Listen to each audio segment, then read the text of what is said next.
কোরআনুল কারীম নাযিল হয়েছে মানব জাতির কল্যাণের জন্য। আমি খোলাপোতা বাজারের এই মজলিসে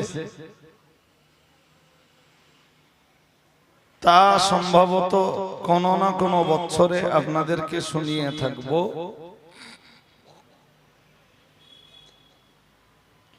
যে কোরআনুল কারীম নামীয় কিতাবের অবতরণ এবং কোরআনুল কারীমের ভিতরে লুকিয়ে থাকা বিধিবিধান, तमाम বিধিবিধান মানব জাতির কল্যাণের জন্য অবতারিত।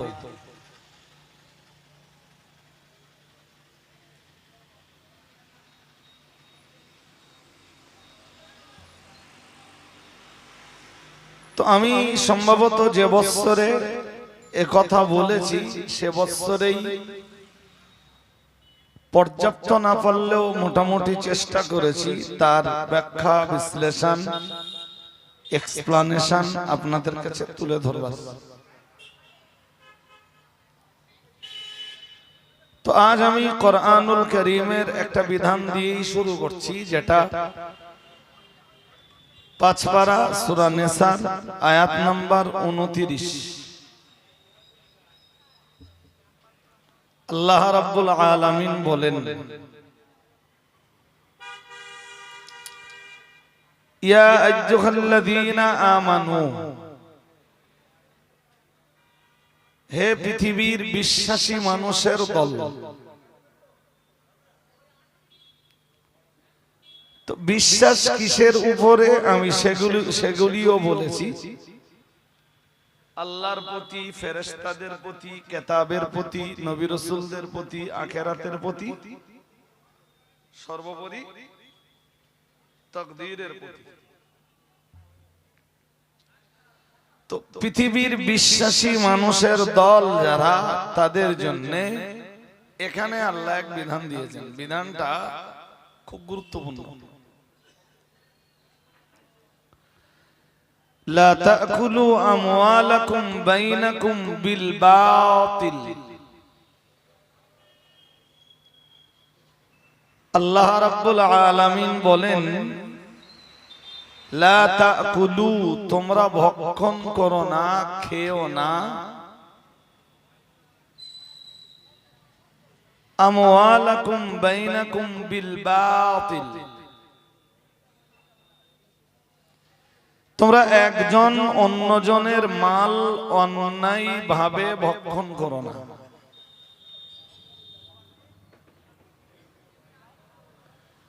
যে মালে তোমার অধিকার নেই, যে সম্পদে তোমার অধিকার নেই, তুমি অন্যের সেই সম্পদ অন্যায়ভাবে হস্তগত করতে চেও না।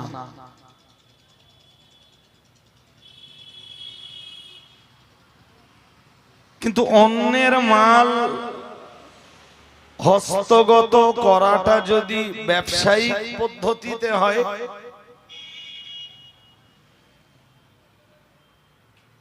ইল্লা আন তাকুনা তিজারাতান আন তারাদিম মিনকুম,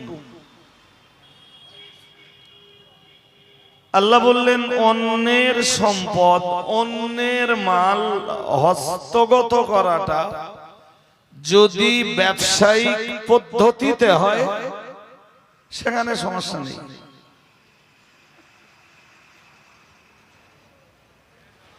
এবারে ব্যবসা কিভাবে হতে হবে, ব্যবসা বিজনেস বাণিজ্যের সিস্টেম কি হবে, কাইফিয়াত কি হবে, ধরন কি রকম হবে, সেটা আজ থেকে 1450 বছর আগে মুহাম্মাদুর রাসূলুল্লাহ সাল্লাল্লাহু আলাইহি ওয়াসাল্লাম সেটাও বাতলে দিয়েছেন। তো এখানে আমার যেটা বক্তব্য, আমার প্রথম বক্তব্য, যেটা কোরআনুল কারীমের পাঁচপারা সূরা নিসার 29 নম্বর আয়াতের প্রথম বিধান, তুমি যেই হও,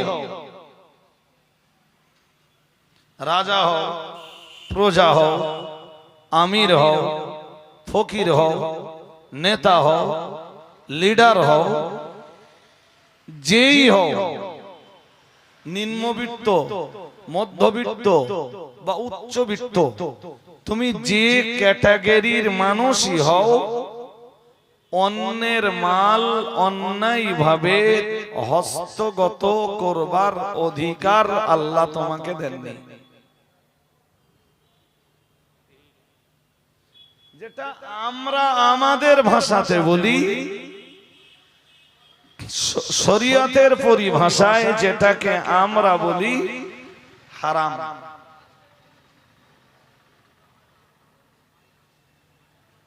যে মালটা, যে সম্পদটা অ্যাকচুয়াল আপনার যে সম্পদে কোনো অধিকার নেই, আপনার তা হস্তগত করতে যাওয়াটা চরম অন্যায়। কোরআনুল কারীমের আল্লাহ প্রদত্ত এই একটি বিধান বিশ্ববাসী মেনে চললে,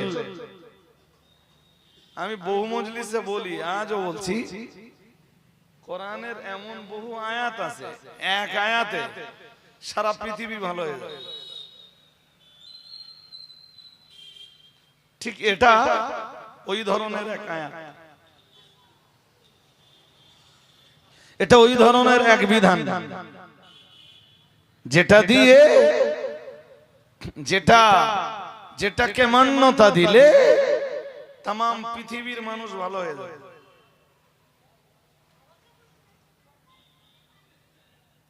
যে মাল যখন অন্যের, তাতে যখন আমার অধিকার নেই, তাহলে আমি তা অন্যায়ভাবে হস্তক্ষেপ করতে, আমি তা অন্যায়ভাবে হস্তগত করতে যাচ্ছি কেন? ওটা কোরআনের নিষেধ। কিন্তু এটাও তো আফসোসের, আমি অন্য ধর্ম অবলম্বী যারা, তাদের কথা ছেড়েই দিলাম। খুদ মুসলিম যারা, যাদের ধর্মগ্রন্থ কোরআনুল কারীম, তারাও তো কোরআনুল কারীমের এই বিধানে বুড়ি আঙুল দেখে এবং অন্যের মাল, অন্যের সম্পদ অন্যায়ভাবে, অবৈধভাবে হস্তগত করবার চেষ্টা করছে। এদেশে মুসলিম নামের এরকম ব্যক্তি বিপুল পরিমাণ পাওয়া যাবে। আমি অন্যের কথা তো ছেড়েই দিলাম, যদি শুধু আমার কমিউনিটির কথা বলি, তো আমার কমিউনিটির এরকম প্রচুর লোক পাবো, অন্যের মাল অন্যায়ভাবে হস্তগত করার চেষ্টা করছে, অন্যের জমি অন্যায়ভাবে হস্তগত করবার চেষ্টা করছে, অন্যের সম্পদ অবৈধভাবে হস্তগত করবার চেষ্টা করছে। এরকম কেস আজকে সমাজে এভেলেবেল।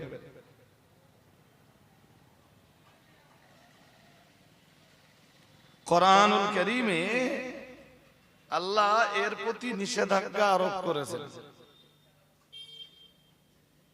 এটা মেনে চললে দেশ জুড়ে যত মারা কাটা আছে, সমস্ত মারা কাটা বন্ধ হয়ে যাবে। এইটাকে মেনে চললে দেশ জুড়ে যত চিটিং আছে, সমস্ত চিটিং বন্ধ হয়ে যাবে। মানুষ চিটিংবাজি, ধোঁকাবাজি, দাগাবাজি, প্রতারণা, প্রবঞ্চনা আশ্রয় নেয় তো কিছু সম্পদ হস্তগত করার জন্য। যে সম্পদ হস্তগত করবার জন্য এই চিটিংবাজি, ধোঁকাবাজি, দাগাবাজির আশ্রয় গ্রহণ করা হয়, জি, এ সম্পদ তো অন্যের, আর আল্লাহ ওটাই তো নিষেধ করেছেন, তুমি অন্যের সম্পদ অন্যায় ভাবে হস্তগত করবে, এই অধিকার কোরআন তোমাকে দেয়।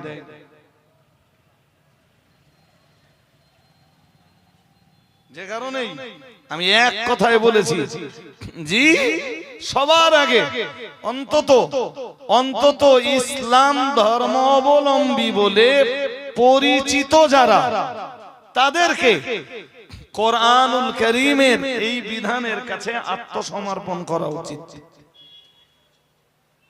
আর কোরআনের বিধানের কাছে যারা আত্মসমর্পণ করে বিশ্ব জুড়ে, তাদের নামই হয় মুসলিম।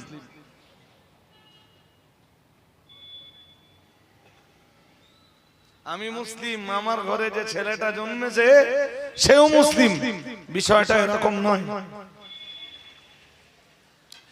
ইসলামের নিয়ম নীতির কাছে, কোরআনের বিধিবিধানের কাছে, আল্লাহর আইনের কাছে যারাই মাথা অবনত করে, যারাই মস্তক অবনত করে, যারাই আল্লাহ প্রদত্ত, কোরআন প্রদত্ত বিধানগুলোর বাস্তবায়ন ঘটায়, কোরআনের বিধান দিয়ে যারাই নিজেদের জীবনকে গড়ে তোলে, তারাই পৃথিবীতে মুসলিম নামের যোগ্য এবং উপযুক্ত।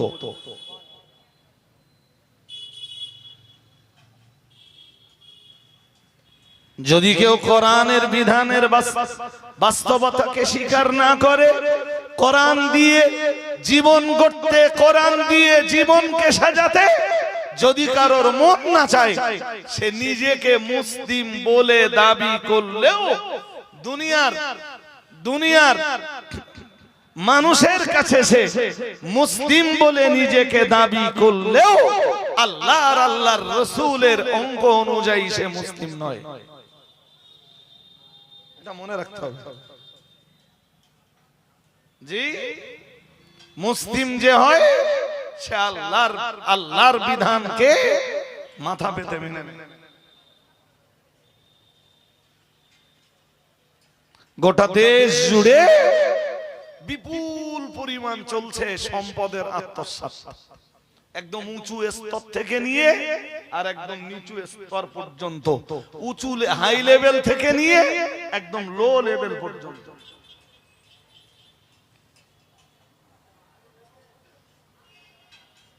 জি, কিয়ামত পর্যন্ত মানুষের চিটিংবাজির ধরন পাল্টাবে, মানুষের ধোঁকা দেওয়ার স্টাইল পাল্টাবে, কোরআনের বিধান পাল্টাবে না। কোরআনের ওই এক বিধান, কোরআনের ওই একটি আয়াতি চিটিংবাজ, দাগাবাজ, ধোঁকাবাজ, প্রতারক, প্রবাঞ্চক অন্যায়ভাবে অন্যের সম্পদ হস্তগতকারীরা নতুন নতুন যতই রাস্তা আবিষ্কার করুক, কোরআনের ওই একটি আয়াত তাদের জন্য যথেষ্ট। ইয়া আইয়ুহাল্লাযীনা আমানু লা তাকুলু আমওয়ালাকুম বাইনাকুম বিল বাতিল, তোমরা অন্যায়ভাবে একজন অন্যজনের মালকে আত্মসাৎ করো না, অন্যায়ভাবে একজনের মালকে তোমরা হস্তগত করবার, কবজা করবার চেষ্টা করো না, যাতে তোমার অধিকার নেই। হাজরিন, বললে অনেক লম্বা হবে, আমি শুধু মৌলিক কথাগুলো আপনাকে শোনাচ্ছি। আজকে গোটা দেশ জুড়ে আমরা যা দেখছি ভাই, খুব কোন একটা দেশে, শুধু ভারতবর্ষ বলে বলছি না, পৃথিবীর যে কোনো কান্ট্রির নাগরিকদের জন্য এটা খুব লজ্জাস্কর ব্যাপার। যে দেশের হাই লেভেল থেকে নিয়ে আর একদম লো লেভেল পর্যন্ত সর্বস্তরে চোরের বসবাস।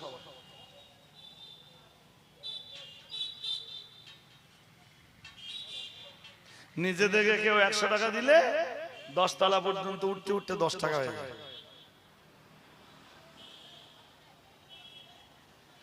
নিচে থেকে দিলে 100 টাকা, আর 10 তলা পর্যন্ত যেতে যেতে হয়ে গেল 10 টাকা। এটা अवेलेबल আমাদের দেশে।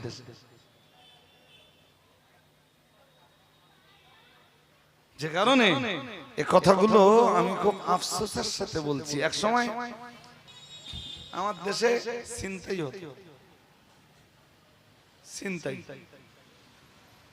আমি তখন বয়সে আরো কাঁচা, বাইক টাইক চালাতাম, তো এক আধবার ছিনতাইবাজদের কবলেও পড়েছি। হুজুর লোক দেখে ছেড়ে দিয়েছে, কি আছে আর হুজুর লোকের কাছে। জি, আজকে ছিনতাই নেই। রাস্তায় এত চলিত, ছিনতাই করার লোক নেই।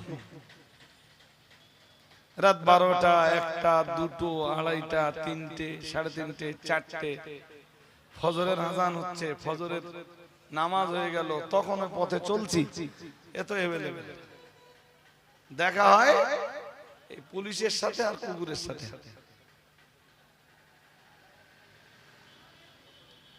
কুকুর আর বলুন, এখন সেসব ছিনতাইবাজদের সাথে দেখা হয়। আগের তুলনায় শীদেল চত্বর অনেক দেশে কমে গেছে, কিন্তু যেটা বেড়েছে সেটা হলো ভদ্র চোরের সংখ্যা।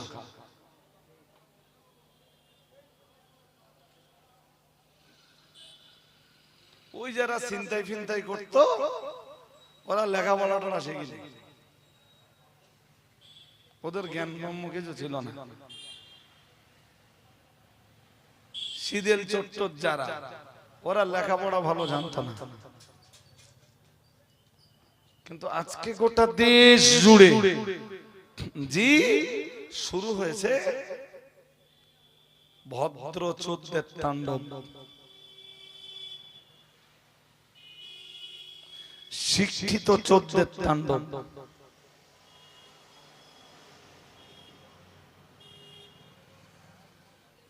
ছিনতাই করতে গেলে ছুরি লাগবে, তলোয়ার লাগবে, ভোজালি লাগবে, বোমা লাগবে, বারুদ লাগবে,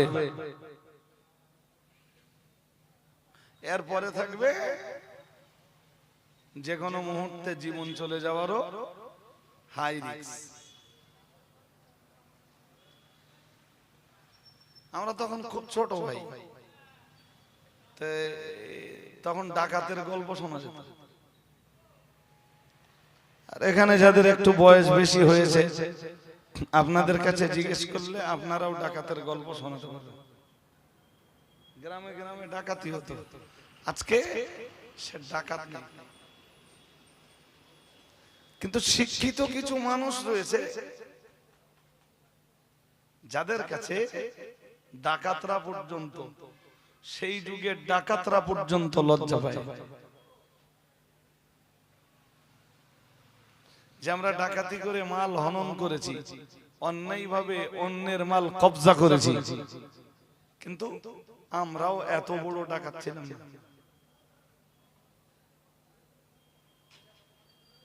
কি কি আমি একলা একলা বলছি আর একলা একলা শুনছি নাকি? খোলাপথা বাজারে বসে বলছি আমি, কোথায় বসে বলছি এটা আমি ভুলে যাই। এবং এগুলো যারাই করছে, বড় আফসোস, পরিতাপ, দুঃখ আর বেদনার সাথে বলছি, এগুলো যারাই করছে জি তার 90%, 95%, 96, 97, 98, 99% এডুকেটেড, means লেখাপড়া জানে তারা, শিক্ষিত। চুরি কলম কিসে? কলম দিয়ে চুরি করব তো গোলা বারুদের দরকার নেই, কলম দিয়ে চুরি করব তো বোমা সঙ্গে রাখার দরকার না। কেউ একটু হাঁ করলে এক বান্ডেল তার মুখের ভিতরে ঢুকিয়ে দেবো, ওরও হা বন্ধ।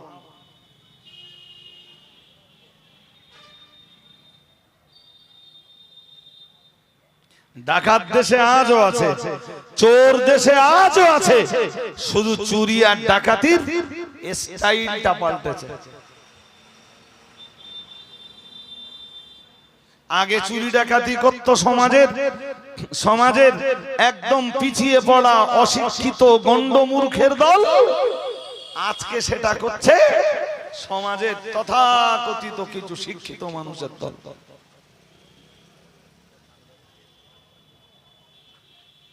কি যে লেখাপড়া শিখে তারা তাদের জীবনে উন্নতি ঘটিয়েছে, এও তো আমার মাথায় ঢোকে না।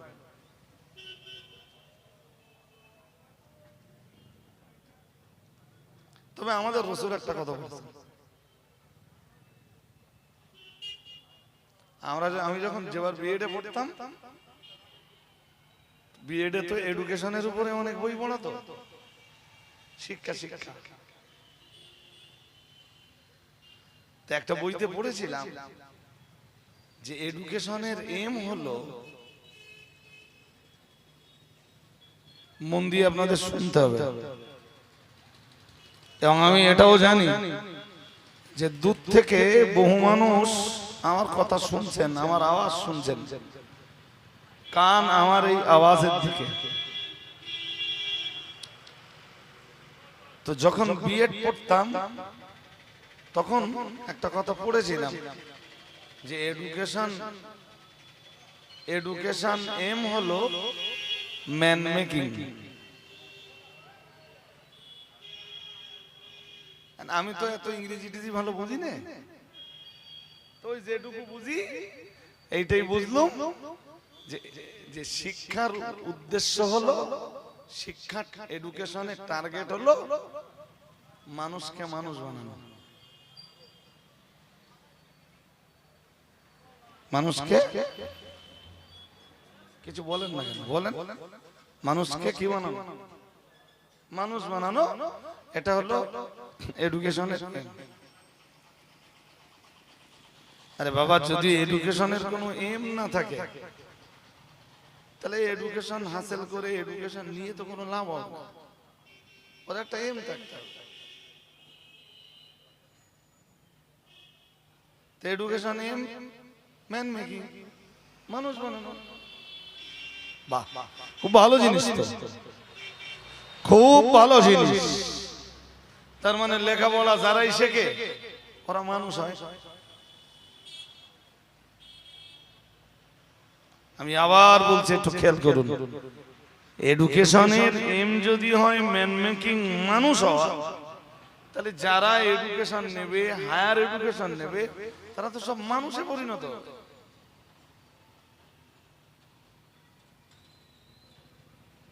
কাজটা তো খারাপ না,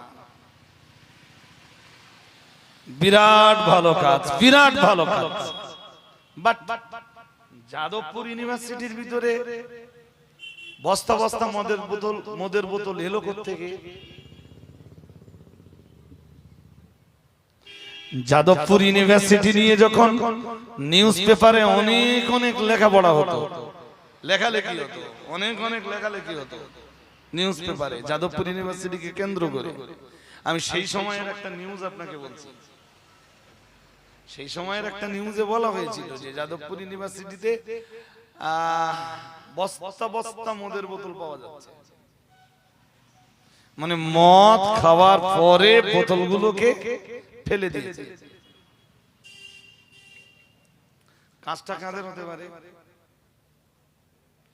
ইউনিভার্সিটির বাইরের ছেলে মেয়েরা মদ খেয়ে বোতলগুলো সব ইউনিভার্সিটির ভিতরে ফেলে রেখে চলে গেল।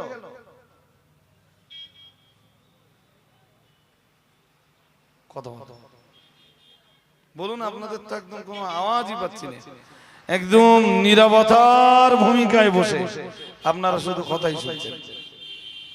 মদের বোতলগুলো এলো কোত্থেকে?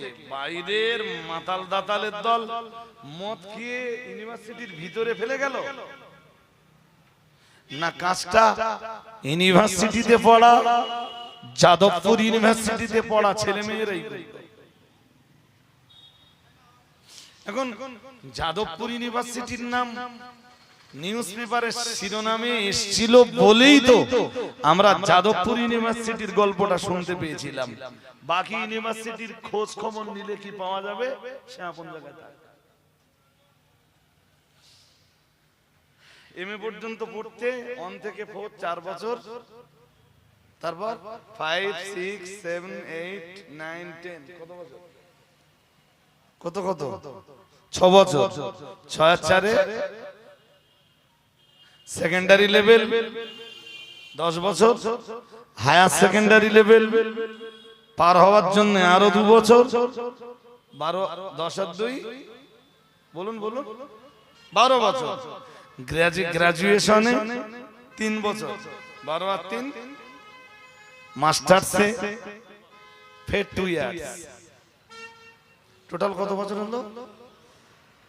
আওয়াজ পাচ্ছি না, আরে গাড়ির এত আওয়াজ, রাস্তার ধারে রয়েছে তো। কত বছর হলো? টোটাল 15 বছর। 15 বছরের এডুকেশনের ফল মদের বোতল। কত হয়েছে? সেকেন্ডারি 2 বছর, ও 17 বছর। টোটাল 17 বছর। 17 বছর ধরে এডুকেশনের যে ফল, শিক্ষার যে ফলাফলটা মদের বোতল।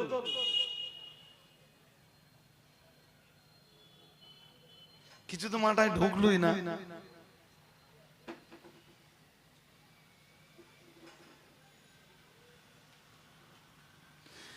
তুমি এতটা লেখাপড়া শিখবার পরেও এডুকেশন যদি তোমাকে মদের দোকানে মদ কিনবার জন্য মদের দোকানের মদ কিনবার জন্য কাস্টমারদের লাইনে যদি তোমাকে দাঁড় করিয়ে দেয়, তাহলে তোমার বুঝে ফেলা উচিত যে আমার এডুকেশন আমাকে মানুষ বানায়নি, এডুকেশন আমাকে জানোয়ার বানিয়েছে।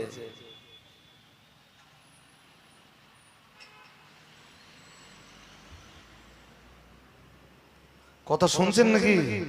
শুনতে একটু বিরাট খারাপ লাগবে, কথাবার্তা আমার খুব একটা ভালো না। ডক্টর শহীদুল্লাহ উনি তো এডুকেটেড, হায়ার এডুকেটেড। সারা জীবন কখনো পড়তে কখনো লিখতে, এডুকেশনের ভিতর দিয়েই তার জীবনটা কেটে গেছে। ডক্টর শহীদুল্লাহর নাম কেনা যায়? স্কুল কলেজ ইউনিভার্সিটিতে যারা পড়াশোনা করে ওরা সবাই ডক্টর শহীদুল্লাহর নাম জানে।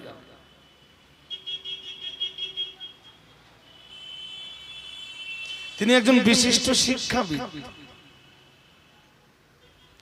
সারা জীবন পড়তে পড়াতে তার জীবনের সময়টা কেটেই গেছে। তিনি জীবনে খুব মন দিয়ে শুনতে হবে। ওরও গাড়ি যাচ্ছে, যানবাহন যাচ্ছে, যানবাহনের একটা সাউন্ড আছে। এরপরেও আমি আপনাদেরকে বলবো আর আপনাদের মন দিয়ে শুনতে হবে। এরপরেও ডক্টর শহীদুল্লাহ তার জীবনের একদম শেষ দিকে এসে ইংরেজিতে একটা বই লিখলেন। সুদ দিলে যে বক্তৃতা ভালো হয় তা না, নইলে আমার যা একটু অর্ধেক সুদ আছে এখনো যদি দেই আমি, খুব একটা খারাপ হবে না। বাট কথাগুলো তো একটু আপনারা মাথায় নেন। তো উনি শেষ বেলাতে সেই ইংরেজিতে একটা বই লিখলেন, বইটার নাম দিলেন রিড। READ। কি হয় বলেন? রিড। যদি জিজ্ঞেস করি আপনারা সবাই বলতে পারবেন রিড মানে পড়া। রিড মানে বাহ বাহ। ছোটবেলায় আমরা যখন ইংরেজি ওয়ার্ড মুখস্থ করতাম তখন বারবার পড়তাম রিড মানে পড়া, রিড মানে পড়া, READ, রিড মানে পড়া, রিড মানে পড়া। যখন আমরা ওয়ার্ড মুখস্থ করতাম, তো ডক্টর শহীদুল্লাহ এই রিড শব্দটার উপরেই খুব সুন্দর করে একটা বই লিখলেন। তা প্রথমে একটা আর নিলেন, খুব মন দিয়ে শুনতে হবে, সবাই হয়তো বুঝবেন না। তবে অন্তত 70, 80, 90% লোক তো আমার কথা বুঝবেন। আর আমিও চেষ্টা করছি ঠিক যেভাবে উপস্থাপন করলে আপনাদের সবাইকে বোঝানো যায় সেইভাবে উপস্থাপন করতে। উনি প্রথম একটা আর নিলেন, নিয়ে লিখলেন আর ইকুয়াল টু রিড, লিখলেন রিড মানে পড়া, লিখে পরেই লিখলেন, নিচের দিকে এসে লিখলেন শুধু পড়লে না মানুষ হওয়া যায় না।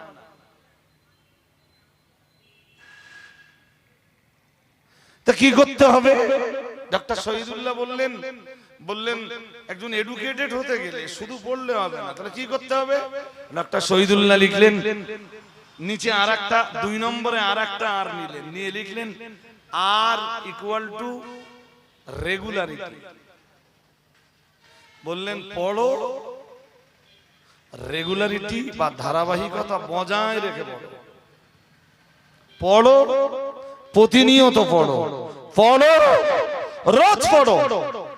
আজকে একবার পড়লে 6 মাস পরে আবার একবার বই খুলবা, তুমি এডুকেটেড হতে পারবে না, তুমি শিক্ষিত হতে পারবে না। তোমাকে যদি এডুকেশন নিয়ে ভালো রেজাল্ট করতে হয় তো তুমি পড়ো, রিড, পড়ো, রেগুলারিটি ধারাবাহিকতা বজায় রেখে পড়ো।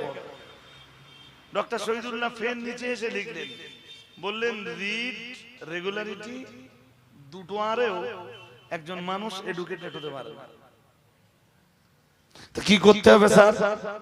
উনি বললেন এডুকেটেড হতে গেলে 3 নম্বরে আর একটা আর লাগবে। তাহলে সে আর দিয়ে কি হবে স্যার? উনি লিখলেন R equal to rules of regulation. বললেন পড়ো, রোজ পড়ো, প্রতিনিয়ত পড়ো, পড়ার ধারাবাহিকতা বহাল রাখো, এবং 3 নম্বরে আরটা নিয়ে বললেন রুলস অফ রেগুলেশন, নিয়ম নীতি মেনে পড়ো। একটা ছেলে পড়ে রোজ বাংলা বইটা, তো যদি মাধ্যমিকের ক্যান্ডিডেট হয় আর ও যদি রোজ বাংলা বইটা পড়ে রোজ পড়ে, বাট রোজ ইতিহাস বইটা পড়ে, লাইফ সায়েন্স আছে, ফিজিক্যাল সায়েন্স আছে, জিওগ্রাফি আছে, ইংলিশ আছে, ম্যাথ আছে, অন্যান্য সাবজেক্টগুলো তো ফেল করবে। ওই ইতিহাসটা রোজ পড়ছে, খুব বেশি ইতিহাসটা পাস করবে। এই জন্য ডক্টর শহীদুল্লাহ লিখলেন read, regularity, rules of regulation. 3টে আর লেখার পরে ডক্টর শহীদুল্লাহ লিখলেন 3টে আরে এডুকেটেড হওয়া যায়, 3টে আরে লেখাপড়া শেখা যায়, 3টে আরে মার্কশিট পাওয়া যায়, সার্টিফিকেট পাওয়া যায়।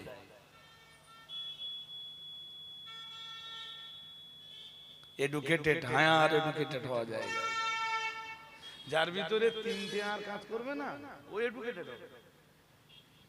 ডক্টর শহীদুল্লাহ আরেকটু এগিয়ে যেয়ে বললেন বাট মানুষ হওয়া যায় না।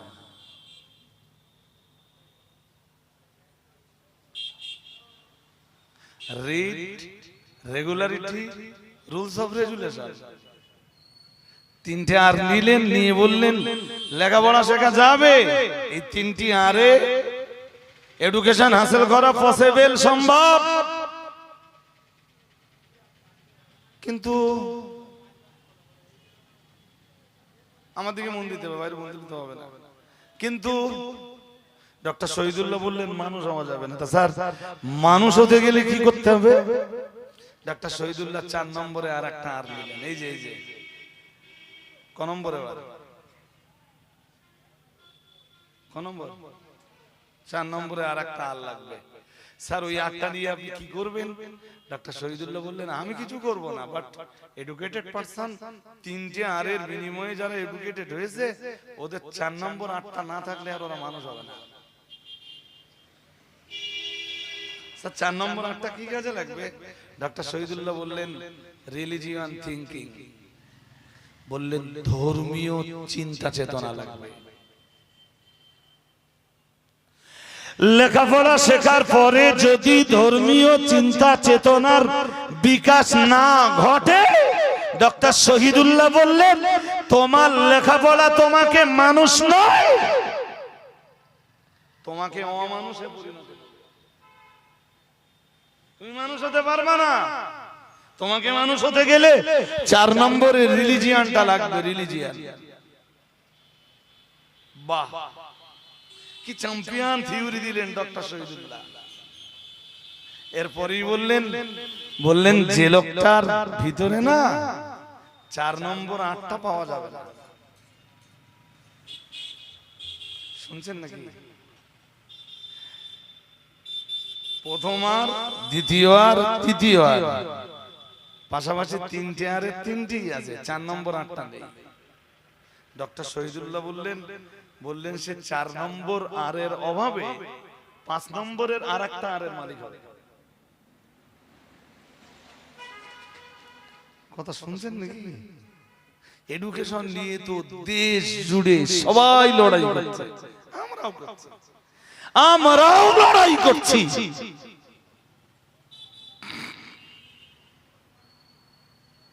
অ্যাকচুয়াল শিক্ষা যেটা হতে হবে তার নাম সুশিক্ষা।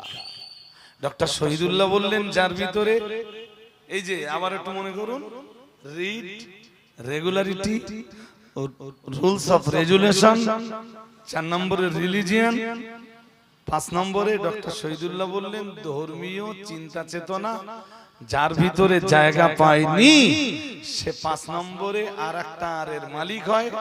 ডক্টর শহীদুল্লাহ লিখলেন আর ইকুয়াল টু রাস্কেল। বললেন লেখাপড়া শেখার পরও সে রাস্কেলে পরিণত হয়।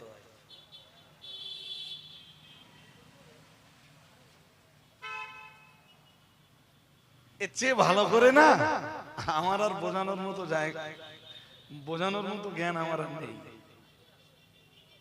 আজকে এডুকেশন আছে, শিক্ষা আছে, দেশে শিক্ষা দরদি আছে, ভালো মাস্টার আছে, ভালো লেকচারার আছে, ভালো প্রফেসর আছে, এডুকেশন বিভাগে খুব ভালো ভালো উঁচু মানের উঁচু স্তরের স্কলার আছে।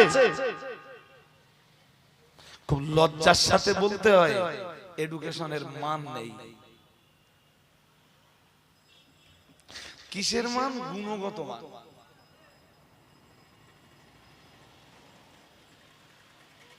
আজ থেকে 1500 বছর আগে বিশ্বের দরবারে দাঁড়িয়ে হযরত মুহাম্মদ সাল্লাল্লাহু আলাইহি ওয়াসাল্লাম ওজন্যই বলেছিলেন সময় যত গড়াবে, সময় যত আগাবে, অগ্রসর হবে, সময় গড়াতে গড়াতে গড়াতে গড়াতে পৃথিবীতে এমন একটা সময় আসবে যেদিন হযরত মুহাম্মদ বিশ্বের দরবারে দাঁড়িয়ে বলেছিলেন ইউরফাউল ইলমু, বলেছিলেন এডুকেশনের পরিমাণ কমে যাবে, শিক্ষার পরিমাণ কমে যাবে।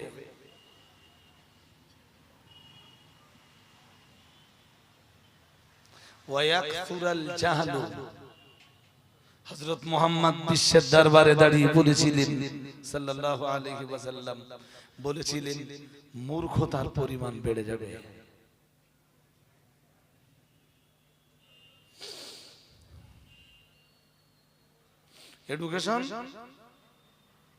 এডুকেশনের হার বলুন, কিছু বলেন।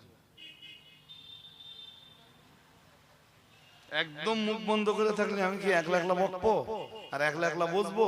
মোটামুটি আমি এগুলো নিয়ে চিন্তা ভাবনা করে নিজে নিজে তো ভালোই বুঝেছি, খুব একটা খারাপ বুঝিনি নিজে। এখন তো আপনাদেরকে বোঝাতে বসেছি। 1500 বছর আগে হযরত মুহাম্মদ বললেন সাল্লাল্লাহু আলাইহি ওয়াসাল্লাম বললেন ইউরফাউল ইলমু, শিক্ষার হার কি হবে? বেড়ে যাবে। যত দিন গড়াবে শিক্ষার হার তত। পরে আবার বললেন ওয়ায়াকসুরাল জাহলু, অজ্ঞতা, মূর্খতা, জাহালাতির পরিমাণ বেড়ে যাবে। কেন বললেন? কেন? বাস্তব সমাজের দিকে যদি আমরা তাকিয়ে দেখি তো আমরা তো বাস্তব সমাজের দিকে দেখলে এটাই দেখব, বর্তমান সময়ে तमाम পৃথিবীতে এডুকেশন তো দুর্বার গতিতে এগিয়ে চলেছে। এমনকি যদি ভারতবর্ষের কথা বলাই হয়, ভারতবর্ষ তো অন্যান্য কান্ট্রির তুলনায় এডুকেশনে অনেক পিছিয়ে। ভারতবর্ষের শুধু একটা স্টেটকে বাদ দিলে, কেরালাকে বাদ দিলে, অন্য স্টেটগুলোর কথা যদি বলা হয় তো বলতে হয় পৃথিবীর অন্যান্য কান্ট্রির তুলনায় ভারতবর্ষ তো এডুকেশনে অনেক পিছিয়ে।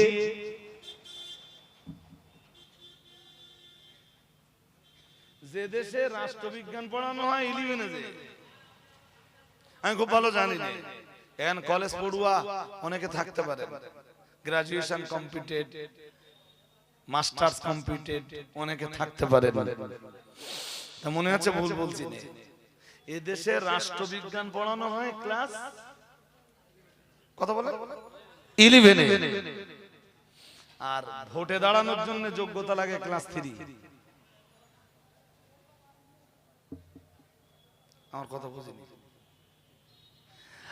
রাষ্ট্রবিজ্ঞান পড়ানো হয় ক্লাস 11-এ, ভোটে দাঁড়ানোর জন্য মোটেও স্কুলে যাওয়া লাগে না। This is our digital India. Narendra Modi ক্ষমতায় এসে বলেছিল না, ইন্ডিয়াকে ডিজিটাল বানাবে, বানাতে বানাতে বানাতে বানাতে ঠিক এমন জায়গায় পৌঁছে দিয়েছে রাষ্ট্রবিজ্ঞান পড়ানো হবে দেশ জুড়ে ক্লাস 11-এ, আর ভোটে দাঁড়ানোর জন্য যোগ্যতা লাগবে ক্লাস 1 পাস। ক্লাস ওরাই দেশ চালাবে।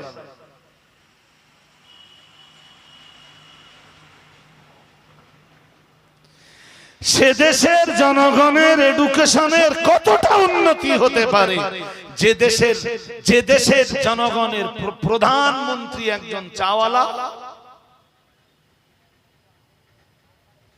সে তার দেশের নাগরিকদের এডুকেশন নিয়ে কতটা ভাবতে পারে। যে দেশের মন্ত্রী মহোদয়রা হয় ক্লাস 2 পাস, 3 পাস আর 4 পাস, সে দেশের জনগণের এডুকেশনের উন্নতি কতটা হতে পারে। খুব লজ্জার সাথে বলছি, লজ্জার সাথে। অন্তত ভোটে দাঁড়ানোর ক্ষেত্রে না নিয়ম করে দেওয়া উচিত যে ভোটে দাঁড়াতে গেলে কমপক্ষে গ্রাজুয়েশন, কমপক্ষে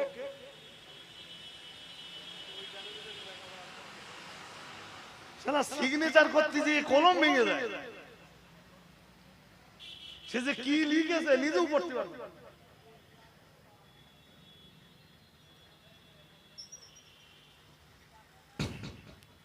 মাইন্ডে নিচ্ছেন নাকি?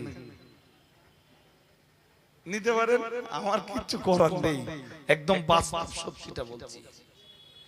তারা দেশের এডুকেশন নিয়ে কি ভাববে? যদি আমার দেশের পঞ্চায়েতগুলোর কথা ভাবা হয়, অধিকাংশ পঞ্চায়েতের প্রধান সিগনেচারটাও ভালোভাবে করতে পারে না।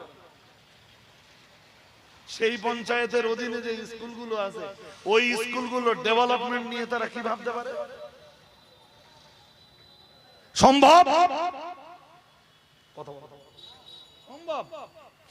আমরা তো স্কুলের ডেভেলপমেন্ট নিয়ে ভাববার জন্য এখানে আসিনি, আমরা চেয়ারটা দখল করেছি একটু মেরে কেটে খাওয়ার জন্য। আপনি কি বলতেছেন? আমরা ওই এডুকেশন নিয়ে ভাবতে যাবো কেন? আমরা চেয়ারে বসেছি কি এডুকেশন নিয়ে ভাববার জন্য? নো।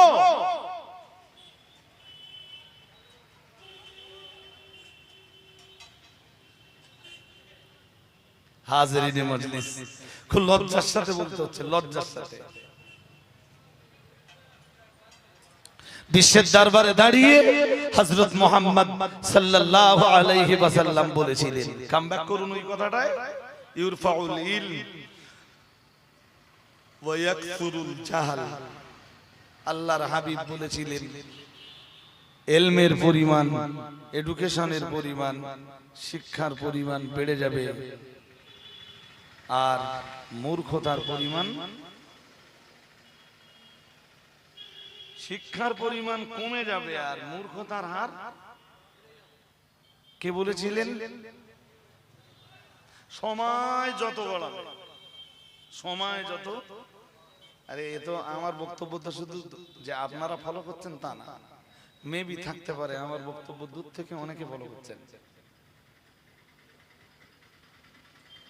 ওই জন্য কথাগুলো আমি সেইভাবে বলছি যেভাবে বললে সবাইকে বোঝানো যায়। নাই তো আমি বারবার তো বলতে পারতাম আমাদের নবী হযরত মুহাম্মদ সাল্লাল্লাহু আলাইহি ওয়াসাল্লাম বলেছেন, খুব বলতে পারতাম। হযরত মুহাম্মদ সাল্লাল্লাহু আলাইহি ওয়াসাল্লাম বলেছিলেন যে শিক্ষার হার, বলুন বলুন, মূর্খের হার বাহ বেড়ে যাবে। আমরা আমরা এক্ষুনি কি দেখছি দেশ জুড়ে?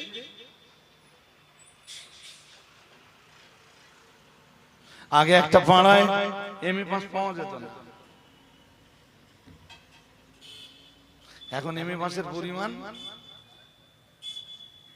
একটা পাড়ায় খুঁজলে 5টা 10টা 20টা 25টা 30টা, একটা গ্রামে খুঁজলে হয়তো 50 জন এমএ পাস পাবো। তোমার এডুকেশন মাস্টার্স কমপ্লিট, ভালোই তো হলো, ভালোই তো হলো। হযরত মুহাম্মদ বলেছিলেন সাল্লাল্লাহু আলাইহি ওয়াসাল্লাম বলেছিলেন, যত যত সময় গড়াবে এডুকেশনের পরিমাণ কমবে, মূর্খতার পরিমাণ, জাহালাতি আর অজ্ঞতার পরিমাণ তত বাড়বে। শিক্ষার হার তো বাড়তেছে, অজ্ঞতা মূর্খতা জাহালাতির হার তো কমতেছে। ভালো, খুব সুন্দর। তাহলে কি হযরত মুহাম্মাদের কথাটা মিথ্যা বলে গণ্য হবে? নো নো নো নো, तमाम পৃথিবীর এডুকেটেড পারসনরা মিথ্যাবাদী হিসাবে গণ্য হতে পারে, হযরত মুহাম্মাদের একটি কথাও কখনো মিথ্যা বলে গণ্য হবে না।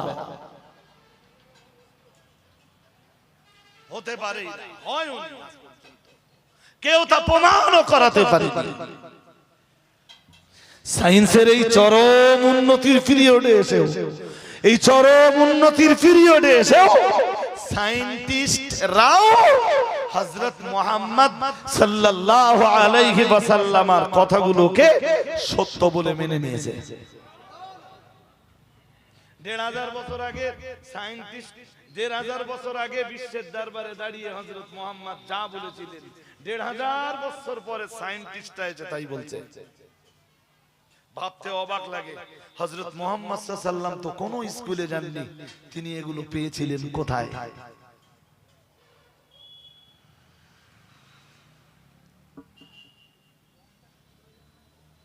লেখাপড়া শিখে হাতে মদের বোতল,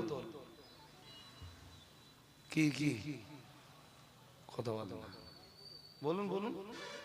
লেখাপড়া শিখে হাতে জুটেছে মদের, লেখাপড়া শিখে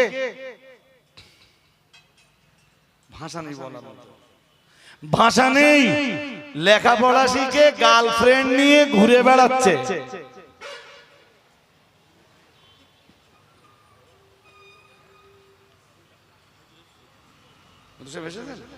তাহলে তো আমার বক্তব্য আর মুফতি সাহেব এসেছেন, নারায়ে তাকবীর, নারায়ে তাকবীর, অল ইন্ডিয়া সুন্নাত ওয়াল জামাআত। আওয়াজ দেন আরেকটু, অল ইন্ডিয়া সুন্নাত ওয়াল জামাআত। মুফতি সাহেব হুজুর কিবলা, মুফতি সাহেব হুজুর কিবলা, নারায়ে তাকবীর। হাজিরিন, মুফতি সাহেব এসে পড়ার পরে আমার বক্তব্য তো আর মানানসই না। বলছিলাম লেখাপড়া শিখে হাতে মদের বোতল, লেখাপড়া শিখে ঘুরে বেড়াচ্ছে গার্লফ্রেন্ড নিয়ে। এ যারা খুব বেশি লেখাপড়া শিখেনি, আগের যুগের লোক তো, তারা এসব গার্লফ্রেন্ড বয়ফ্রেন্ড এসব কিচ্ছু কিচ্ছু। যেটাকে একটা পিরিয়ডের মানুষ মনে করত অসভ্যতামি, চরম অসভ্যতামি, চরম নোংরামি, আজকে শিক্ষিত সমাজ তারে নাম দিয়েছে বয়ফ্রেন্ড। আর অসুবিধে নেই তো, হাইকোর্ট আর সুপ্রিম কোর্ট ঢেলাও পারমিশন দিচ্ছে যে বিয়ের আগে বয়ফ্রেন্ড গার্লফ্রেন্ড এক জায়গায় থাকতে পারবে, লিভ ইন রিলেশন এটা বৈধ। এটা আমার কথা বুঝিনি, এটা স্যার ওদের ওই লিভ ইন রিলেশনের কারণে যদি কোনো কচি কাঁচা জন্মায় স্যার, তার বাবা কে হবে? স্যারে জবাব দিলে ওর কোনো বাবা টাবা লাগবে না, ওর মায়ের নামে পরিচয় পাবে।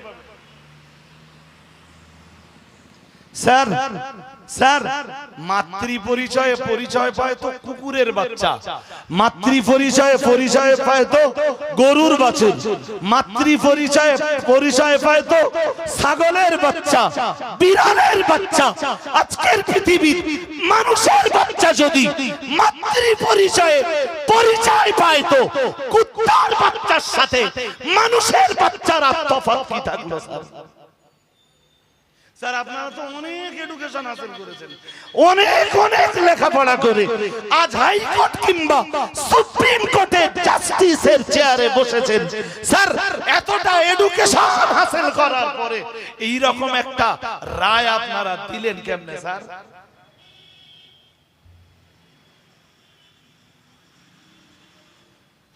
এই কারণেই তো বিশ্বের দরবারে দাঁড়িয়ে হযরত মুহাম্মদ সাল্লাল্লাহু আলাইহি ওয়াসাল্লাম বলেছিলেন এডুকেশনের হার কমে যাবে, মূর্খতা আর জাহালাতির পরিমাণ।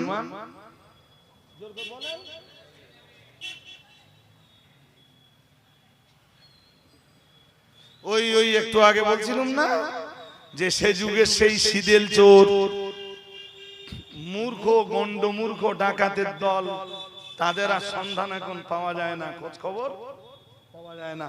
এখন বেরিয়ে গেছে কিছু শিক্ষিত চোর আর শিক্ষিত ডাকাত, যারা চুরি করছে কলম দিয়ে। কি দিয়ে? জোর করে বলেন। আল্লাহ কোরআনুল কারীমে তার প্রতিবাদ করেছেন।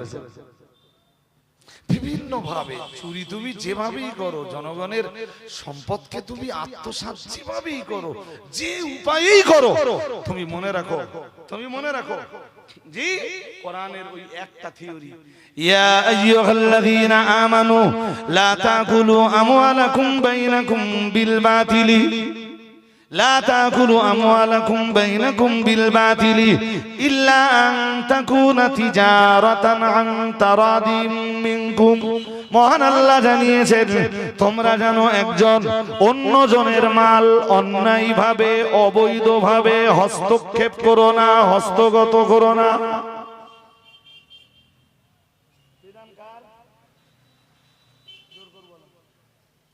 বলুন বিধান কার? এতটা লেখাপড়া শিখে, ভালো লিখতে শিখে, যদি এখন হাতে যে কলম উঠেছে ওই কলম যদি চুরি করে, তো লেখাপড়া শিখে যদি মানুষ চোর হয়, সত্যি সত্যি লেখাপড়ার যে এম ছিল, লেখাপড়ার যে টার্গেট ছিল, লেখা এডুকেশনের যে উদ্দেশ্য ছিল, উদ্দেশ্য হাসিল হয়েছে? উদ্দেশ্য হাসিল হয়েছে? হয়নি। এবার বলুন শিক্ষার হার কমেছে না বেড়েছে? আল্লাহ আমাদের সবাইকে বুঝবার ক্ষমতা দান করুন, বলুন আমিন।